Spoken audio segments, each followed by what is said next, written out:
This is an interview that I did with Shawn Camp, sitting at his kitchen table in Nashville. I'd asked Shawn if he would be nice enough to share some Guy Clark stories with me, and he opened up a lot more than I ever expected. Even towards the end of this interview, he started describing Guy Clark's final moments, and it's the sort of stuff that just, hits you right in the gut. Sean has a huge heart, and you can hear it in everything that he does, and I think you can hear it in this interview. This is part of a much larger recording that I will link to down below. But sit back and imagine you're sitting at Shawn Camp's kitchen table in Nashville, listening to him tell stories about his old friend, Guy Clark.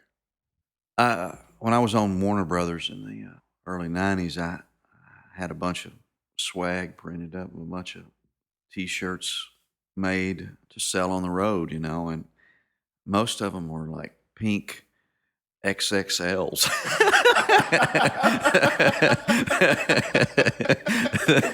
That said Sean, had my name on it, Shawn Camp, and I'm standing there in a silhouette, holding the guitar, and I mean, people used to buy them back in the '90s, and I ran across this box of them, and I put them in the truck and went to Guy's and thought I took one in to Joy Brogdon, who was Guy Clark's girlfriend at the end, and gave her one. And Guy said, "You got one in black?" He took a big drag.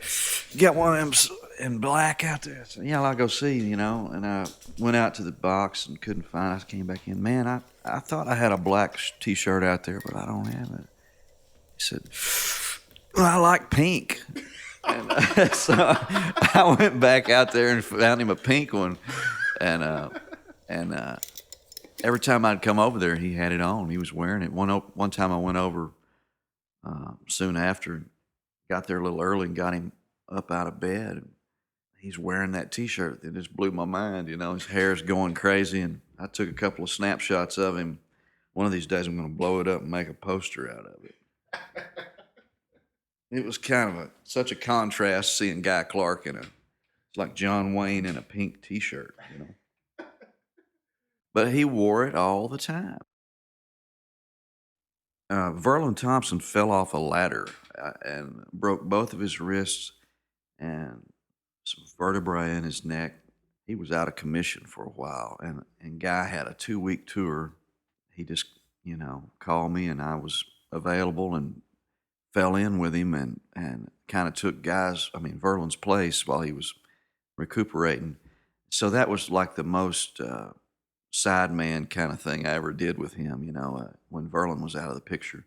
Most of the stuff I did with Guy and Verlin, and just kind of did my little thing around what they do, So Well, if you're in the car with Guy, are you listening to music? I never heard him turn a radio on in a rental car.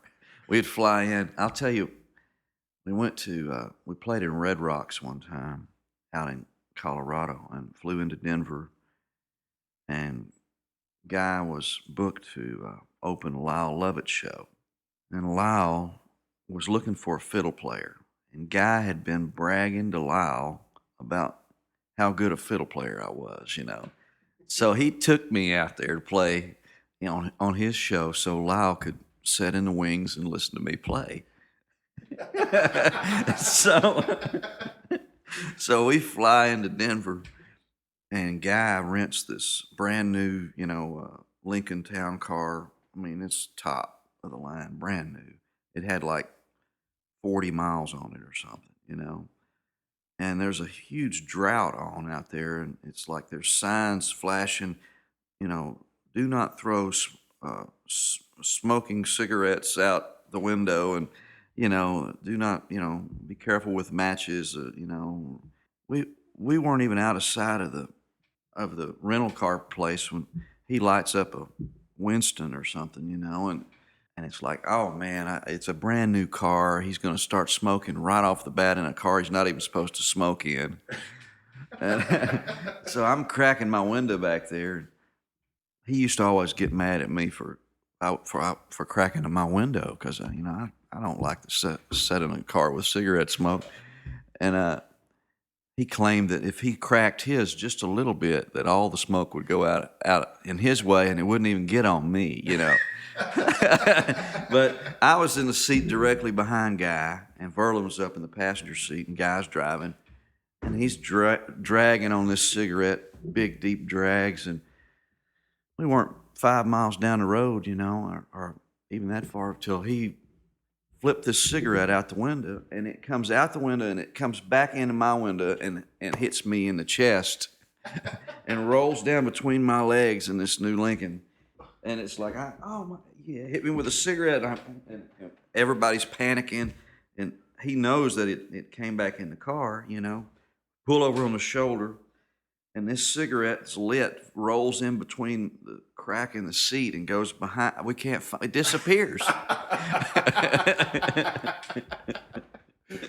And so, you know, it was just that was the beginning of the trip, you know. And then we go to Red Rocks, and we're out there standing on these grates, you know, steel grates on the stage, doing sound check, and we never could get our sound right. And they had this generator or something, or a machine of some kind running underneath us, like just roaring all the time, and we never could hear ourselves, you know. And came time for the show, and Lyle's sitting over to the side, and I could not fiddle. I sounded horrible, you know, scratching around on a fiddle because I couldn't hear, and this machine's running under our feet, and we're in this beautiful setting, and Guy's just so pissed. He couldn't hear anything. Nobody was listening. Everybody was milling around out there. They all wanted to hear Lyle, you know, and it was just a bad kind of show, and Guy was just that was a bad night.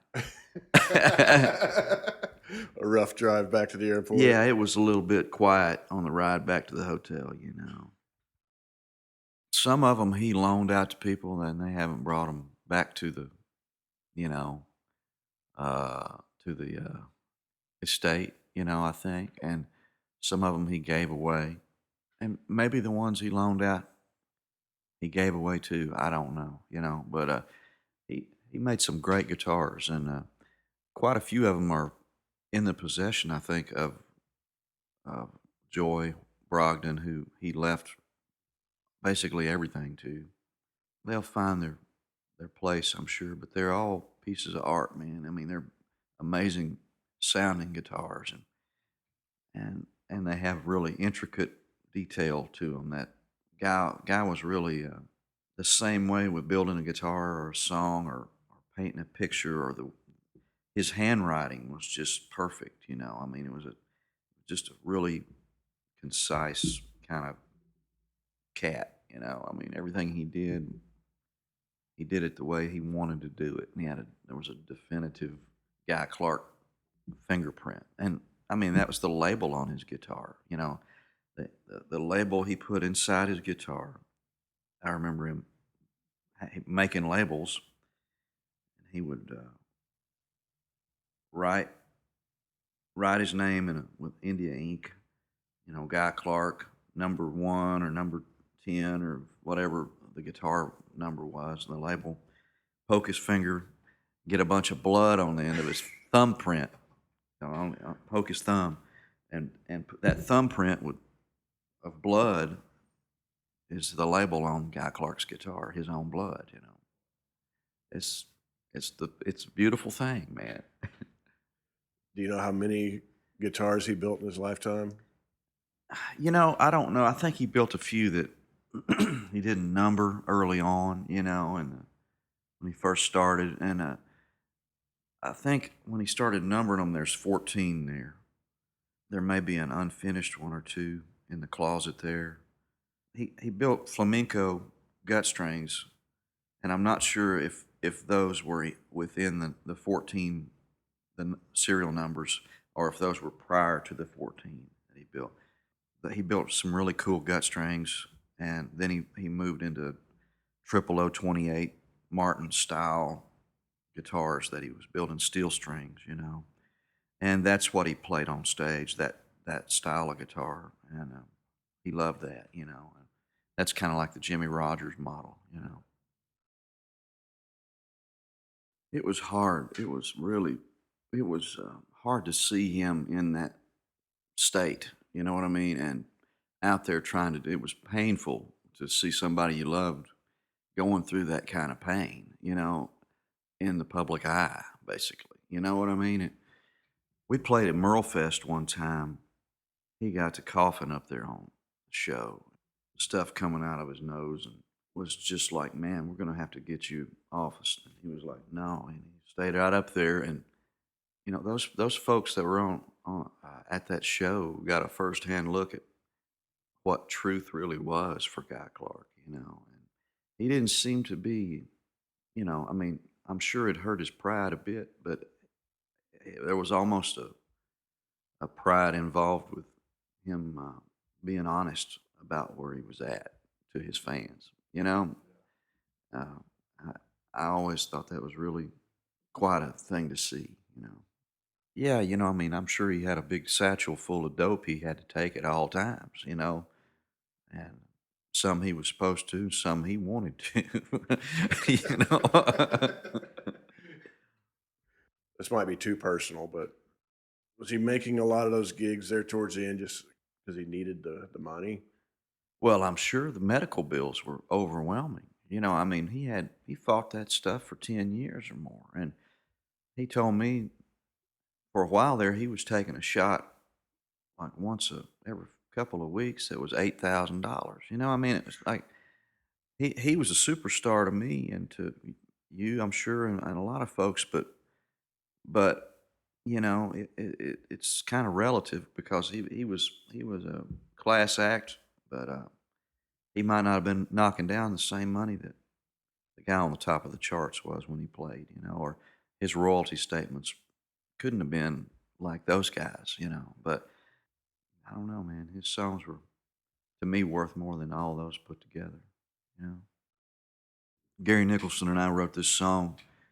I had this thought about writing a song for Guy, and so I had this guy, and it was just kind of that's the title of it, this guy, and it's kind of just describes him the best we could in the song. We were really excited about the song when we finished it, and Guy was in the nursing home over here. He was on pain medicine, really heavy, and had a bad night, I think, the night before. But we went in there with this song to play for him as soon as we got it done. Thinking we're going to take it, and he's going to go, "Wow, thanks so much." It's really sweet of you guys to write a song about me. It's what we were dreaming he would say. And we play it. It's kind of long, but all these details about Guy's life and around the tune of "Let Him Roll," kind of. We get to the end, and Guy's laying there in the bed, and he just kind of looks at us and says, "Well, ain't that just real cute?" Me and Gary just kind of looked at each other like, "All right," and Guy wasn't in the mood to hang much, and so we left. We're out in the parking lot just going, "What does that mean exactly?" then, Joy and Guy called me and wanted me to come back and play that song again, and I did. Gary wasn't with me, and he really loved it. And it was like, I think it was just he was just out of his head, on morphine and pain meds and stuff, But anyway, there's a lot of little details in that song. I'm proud of that song. The day I walked in there, on his last day, we didn't know it was his last day, but it's pretty heavy. You could tell he was checking out, and walked in there, and he's wearing that pink T-shirt, man, of mine, and said Shawn Camp on it, and Rodney Crowell turns to me and says, he kind of laughed and said, "Man, you're everywhere." And Verlin Thompson's there, of course, and Joy Brogdon, who had been his caregiver and girlfriend there towards the end. She really helped him keep on his diabetic schedule and checked him out and helped him probably live a couple of years longer, you know, and he was in bad shape, had a lot going on, you know, and Emmy Lou was there. It's a kind of a blur. Eric Dillon was there, I believe, and yeah, Tamara was there. I'm sorry, man. Maybe Jim McGuire. I can't. It's kind of a blur. It was kind of a weird, surreal, uh, you know, whirlwind of a day, kind of, you know. He didn't talk at all that last day. He tried, you know. Sam Bush was there, and I remember Sam got down and got in his ear and kind of woke him up enough to. I mean, he was awake, but he was, you know, he was in his own world. We left, and so he could go on, you know, so Guy could move on to where he needed to go and at least be at peace, because there was so many people around. It kind of was, I think it was annoying him in a way, you know. And so uh, I got a text from Verlin, who stayed up all night, and Rodney, I think Rodney was gone. Verlin was there, and Joy stayed all night that night, and he passed like at 4 or something in the morning. And, I didn't get the text till 7:30 or so, and I went right over there, and his body was still there. When the coroner came, it took him out. Uh, and me and Verlin and somebody else, might be Eric, I sat there on the bed, and the bed was still warm where Guy passed. You know, it was like, and we played Desperados, Waiting for a Train, and it was a powerful thing, the passing of Guy Clark. Yeah, so we had one last picking party over at Jim McGuire's uh, photography studio for Guy, and had his ashes out there, and his boots, and we all just gathered around in a circle and played a bunch of Guy Clark songs. And his last request was that his ashes be taken to his friend Terry Allen out in Santa Fe, so Terry could put him in a sculpture. So he's going to be in a bronze sculpture of some kind out there. And Terry's a genius and great artist. So we loaded up in a tour bus, me and Tamara Saviano, Jim McGuire, Steve Earle, Rodney Crowell, Verlin Thompson. And we rode all the way to Santa Fe with Guy's ashes, like an 18-hour ride. And I think Steve Earle sat up the whole time talking. I love that dude, man. He keeps it going. That was Shawn Camp sharing stories about his old friend Guy Clark. After this was done, Shawn was really nice to me. We went out and got in his pickup truck, and he drove me around Nashville and showed me some historic locations not a lot of people know about. He saw in me, I'm sure, another helpless, hopeless individual who loves music history, and we went down the rabbit hole together. So if you're out there, Shawn, much love to you. Everybody else, be sure and like this video. More people will find it if you do, and they'll hear Shawn's story. And subscribe if you haven't before. But take care of each other, and much love to everyone.